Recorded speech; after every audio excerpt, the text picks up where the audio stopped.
İbn Hazm Göyərçin Boyunbağısı kitabında sevgidə itaat bölməsində maraqlı bir rəvayət zikr edir.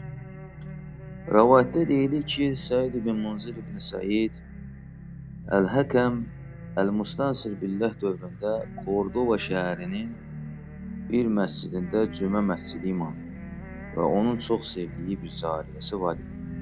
O bir gün cariyəyə dedi ki, onu köləlikdən azad edəcək və onunla evlənəcəkdir. Cariyə isə onun saqqalını ələ salaraq dedi, sənin saqqalının uzunluğu məni qorxudur, əgər onu qısaltsan, istədiyin olar, səninlə evlənərəm. Səid də həmən saqqalını qayçı ilə xeyli qısaltdı, sonra şahidlər çağırdı və şahidlərin önündə cariyəni köləlikdən azad etdiyini və ona evlilik təklif edəcəyini bildirdi və evlilik təklif etdi. Lakin qız onunla evlənməkdən imtina etdi. Həmin məclisdə Səidin qardaşı Həkəm ibn Munzir də var idi. O özü dedi, mən özüm ona elçi düşəcəyim və o bunu da etdi və cariyə Həkəm ilə evlənməyi qəbul etdi. Səid isə dindarlığına və təqvasına baxmayaraq bu ağır rüsvayçılığı qəbul etdi. Müəllif sonra deyir ki, mən Səidi görmüşdüm.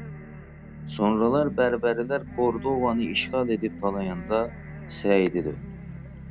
İbn Hazmın bu qissədə bizə çatdırmaq istəyi odur ki, əgər bir kişi bir qadını əldə etmək üçün onun kaprizlərinə boyun əyəcək, onu razı salmaq üçün ona itaət edəcəksə, o nüfusunu itirəcək, rəzil və rüsvay duruma düşəcək. Çünki qadınlar onu ram edəcək, onun üzərində hakimiyyət quracaq, onu itaət etdirəcək, özünə güvənən kişiləri sevir, ona itaət edənləri deyil. Çünki testosteronun tələb etdiyi xislətlər ən əsası özgüvən, mücadilə, dominantlıq, hakimiyyət qurma və s. kimi xislətlərdir.